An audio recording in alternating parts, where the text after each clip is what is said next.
মালয়েশিয়ায় শ্রমবাজার চালু হওয়ায় সক্রিয় হয়ে উঠেছে দালাল ও অনুমোদনহীন রিক্রুটিং এজেন্সি, যারা মেডিকেল কর্মীদের টেস্টের নামে চালাচ্ছে নানা অপতৎপরতা।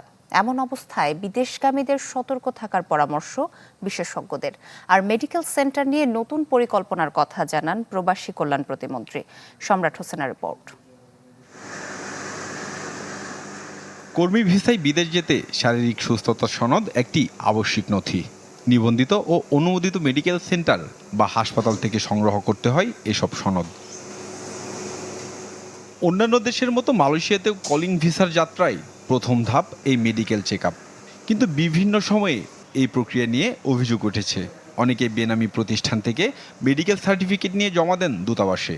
এক্ষেত্রে অসাধু একটি চক্র হাতিয়ে নেয় বিপুল অর্থ।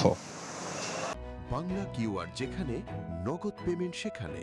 সারা দেশে 10 লাখেরও বেশি মার্চেন্টে নগদে পেমেন্ট করুন খুব সহজে। মালয়েশিয়ার শ্রমবাজার ফের চালু হওয়ার সম্ভাবনা উজ্জ্বল হয়েছে। আর এই সংবাদে ফের সক্রিয় হয়েছে মেডিকেল সনদ জালিয়াতি চক্র।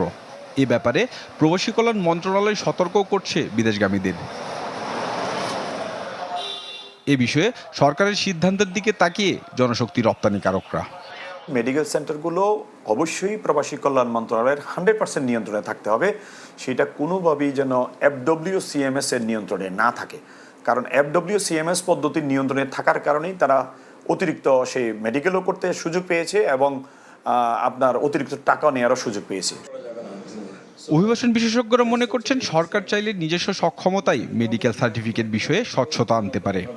সরকারি মাধ্যমে হলে সরকারের একটা দায়বদ্ধতা তৈরি হয় এবং একটা জেনুইন সার্টিফিকেট সে পেতে পারে।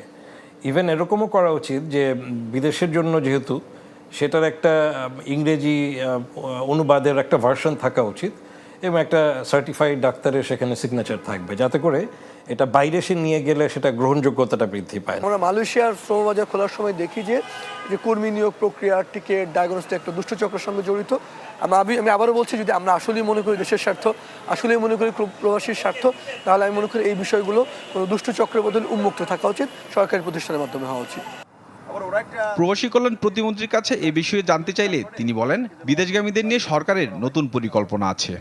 মালয়েশিয়াও সেটা নির্দিষ্ট সংখ্যক মেডিকেলের আগেও ছিল, এইবার সবার জন্য ওপেন হওয়ার আমরা চেষ্টা করতেছি, সেটা লাইসেন্স এবং মেডিকেলের ক্ষেত্রে। এবং পরবর্তীতে যদি আমাদের সুযোগ হয়, মেডিকেলটা আলাদা না করে আমরা ওই জেনারেল মেডিকেলগুলোর সাথে ট্যাগ করে দিতে চাই।